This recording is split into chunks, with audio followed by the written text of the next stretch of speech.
Reuters ধন্য শেখ হাসিনার জন্য। রয়টার্স গত ১ সপ্তাহ আগে শেখ হাসিনার সাথে সাক্ষাৎ হয়েছিল রয়টার্সের।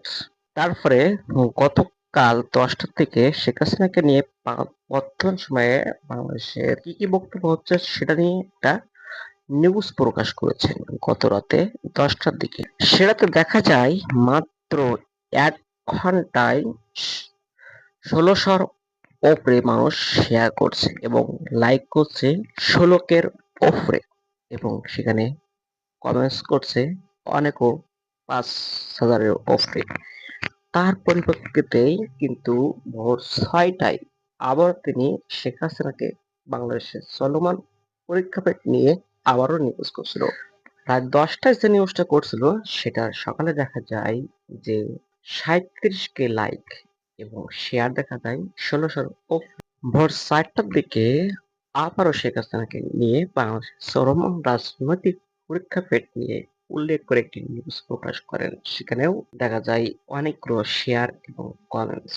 রয়টার্সে বিভিন্ন প্রকার নিউজ প্রতিদিন তারা ঘন্টায় ঘন্টায় নিউজ প্রকাশ করে থাকে। সে তুলনায় দেখা যায় শেখ হাসিনাকে নিয়ে নিউজ করায় রয়টার্সের শেয়ার, লাইক এবং কমেন্টস দ্বিগুণ হারে নয় বরঞ্চ 5G স্টাইলে বাড়তে থাকে। গতকাল ১৩ তারিখে রাত ১০টার দিকে রয়টার্সের ফেসবুকে একটি শেখ হাসিনাকে নিউজ তৈরি করেন এবং ভোর ৪টার দিকে আবারও শেখ হাসিনাকে নিয়ে নিউজ প্রকাশ করেন। সেখানে দেখা যায় তার শেয়ার, কমেন্টস এবং লাইকের পরিমাণ 5G গতিতে বাড়তে থাকছে। রয়টার্স শেখ হাসিনাকে নিয়ে গতকাল রাতে আবারও নিউজ প্রকাশ করেন। সেখানে তিনি গত সপ্তাহে যে রয়টার্স সাথে সাক্ষাৎ হয়েছিল সেটা নিয়ে আবার আলোচনা করেন। সেখানে উল্লেখ করেন যে নির্বাসনে থাকাকালীন প্রথম সাক্ষাৎকারে হাসিনা গত সপ্তাহে রয়টার্সকে বলেন তিনি স্বেচ্ছায় দেশে ফিরতে চান।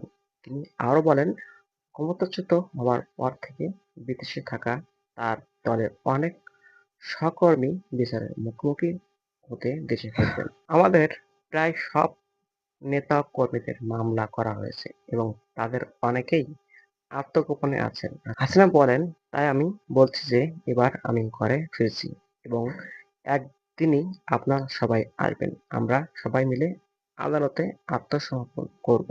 রয়টার্স তাদের নিউজে বর্তমান পররাষ্ট্র প্রতিমন্ত্রীর বক্তব্য তুলে ধরেন।